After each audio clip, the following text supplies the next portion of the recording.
You've heard the story. A babysitter. A creepy call. A killer hiding upstairs. But what if the call wasn't a warning? What if it was a confession? I'm Detective Drayk, and tonight we're unraveling a case where the phone lines were dead, the house was alive, and the truth was on the other end of the line. Why keep watching? Because by the end, you'll realize the scariest calls aren't the ones you answer. They're the ones you make. It started at 9:17 p.m. 17-year-old Emma Russo was babysitting the Carter twins in their sprawling suburban home.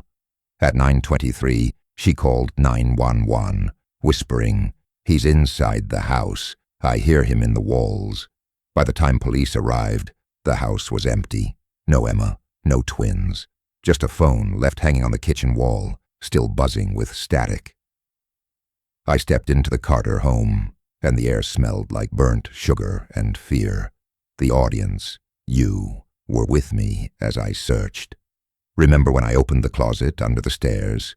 You thought the twins might be hiding there, didn't you? But all I found were stacks of old board games, and a photo of the Carter family with a fourth member, a boy, his face scratched out. The Carters claimed they were at a charity gala that night. Security footage confirmed it, but their alibi felt too perfect. The neighbors, a retired nurse, Mrs. Lowell, who swore she saw a man in a black hoodie lurking outside, and the twins' estranged uncle, Ben, who'd been released from prison 2 weeks prior, arson charges. As I combed the house, you shouted, "Check the attic." Up there, I found a child's drawing taped to a dusty window. A stick figure holding a phone, red scribbles around its neck. Behind it, a loose floorboard hid a burner phone. The last call. To Emma's number, timed at 9:20 p.m., 3 minutes after she'd already dialed 911. The plot thickened when I found the twins' bedroom. Their beds were neatly made, but the window was unlocked. Outside, footprints led to a shed, and inside, a makeshift bedroom, a cot, a hot plate, and a stack of newspapers about the Carters. Mystery son, Jacob, who'd supposedly died in a fire a decade ago. The audience gasped when I played the 911 call again.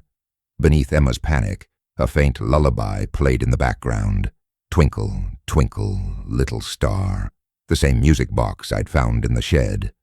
I tracked the burner phone to a pawn shop downtown. The seller? Ben, the uncle. He swore he'd sold it months ago, but his story crumbled when I found texts between him and Mrs. Carter. We need to end this. The breakthrough came at 3 a.m. I rechecked the 911 call's metadata. The call didn't come from the house landline. It came from Emma's cell phone, which was found in the shed. Someone had rewrote the call to make it seem like it came from inside. The final twist. I followed the footprints back to the house and noticed a basement door hidden behind ivy. Inside, a soundproof room, a recording studio, and there, cuffed to a pipe, was Emma, alive. The twins sat beside her, unharmed. Mrs. Carter had staged it all. Jacob wasn't dead. He'd been locked in the basement for years, disfigured by the fire she'd set to hide his schizophrenia. When Emma stumbled onto the truth, Mrs. Carter framed Ben, using the burner phone and the rerouted call to bury her secret. But Emma's 911 call, that was real. She'd found Jacob, and Mrs. Carter found her. So you see, this case was anything but simple. A mother's lie, a son who never died, and a call that came from inside, but not from the killer. That's the thing about houses. They hold more than just ghosts. They hold families. And sometimes, families are the real monsters.